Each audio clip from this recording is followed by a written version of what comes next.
안녕하세요. 미래연구소입니다.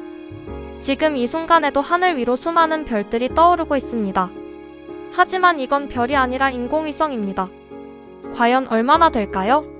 그 숫자는 우리가 상상하는 것보다 훨씬 빠르게 늘어나고 있죠. 스페이스X의 스타링크부터 중국의 거대한 계획까지. 이제 우주는 더 이상 소수 국가만의 놀이터가 아닙니다.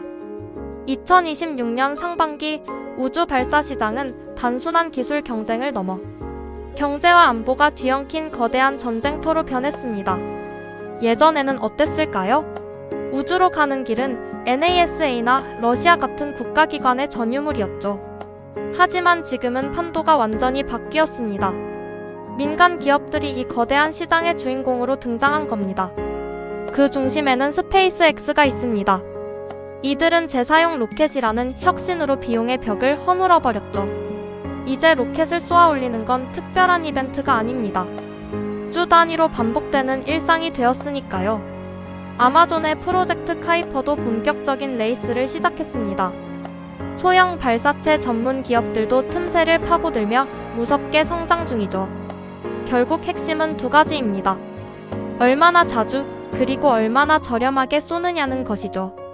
과거엔 준비에만 몇 달이 걸렸지만 이제는 일주일 만에 다시 로켓을 올리는 기적 같은 일이 벌어집니다. 비용이 절반 이하로 떨어지면서 우주라는 문턱은 그 어느 때보다 낮아졌습니다. 누구나 도전할 수 있는 시장이 된 겁니다. 그런데 이 거대한 흐름을 놓치지 않는 곳이 있습니다. 바로 중국입니다. 중국은 거왕 프로젝트를 통해 스타링크에 맞서는 독자적인 위성 인터넷망을 구축하고 있습니다. 전 세계 어디서든 중국산 위성 인터넷을 쓸 수 있게 만들겠다는 전략이죠.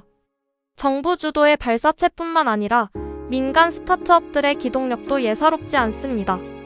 랜드스페이스 같은 기업들이 연이어 성공하며 중국의 발사 빈도는 이제 미국과 어깨를 나란히 합니다. 이 싸움은 단순한 숫자의 문제가 아닙니다. 적에도 위성망이 미래 통신의 새로운 표준이 될 것이기 때문이죠. 위성 인터넷은 이제 단순한 통신을 넘어 군사와 안보의 핵심 자산이 되었습니다. 중국이 독자적인 망을 구축하려는 건 미국 주도의 인프라에 의존하지 않겠다는 전략적 선택입니다. 그렇다면 이 거대한 전쟁터 속에서 한국은 어디쯤 와 있을까요? 누리호의 성공으로 기술적 토대는 마련했지만 물량 면에서는 아직 갈 길이 멉니다. 하지만 한국이 주목받는 분야가 있습니다. 바로 무엇을 올릴 것인가, 즉 탑재체 기술입니다. 소형 위성과 정찰용 레이더 기술은 우리만의 강력한 무기가 될 수 있습니다. 방산 기업들이 적에도 정찰 위성 개발에 속도를 내고 있고 한국형 위성항법 시스템 구축도 본격화되고 있죠. 스타트업들의 움직임도 심상치 않습니다. 소형 발사체를 개발하며 새로운 길을 열고 있죠. 물론 자본과 인프라의 격차는 여전히 존재합니다. 민간 투자와 정부 지원이 동시에 맞물려야 하는 이유입니다. 결국 이 경쟁은 누가 우주 물류를 장악하느냐의 싸움이 될 겁니다. 위성 인터넷부터 지구 관측, 나아가 달과 화성 탐사까지 모든 것이 발사 능력에서 시작되니까요. 한국이 발사체 자체로 승부하기 어렵다면 우리는 소프트 파워에서 답을 찾아야 합니다. 탑재 기술과 데이터 분석력, 이것이야말로 거인들 사이에서 우리가 찾을 수 있는 틈새입니다. 언젠가 여러분의 스마트팜이 우주 위성과 직접 연결되는 날을 상상해보세요. 위성이 실시간으로 작물의 상태를 알려주는 세상. 그 시작은 지금 이 치열한 우주 전쟁 속에 있습니다. 우주는 더 이상 먼 미래 이야기가 아닙니다. 바로 우리의 인프라가 되고 있습니다.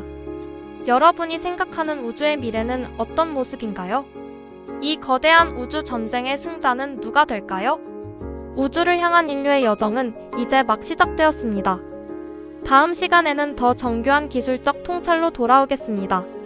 우주가 열어갈 초연결의 시대, 그 거대한 변화를 함께 지켜보시길 바랍니다. 시청해주셔서 감사합니다.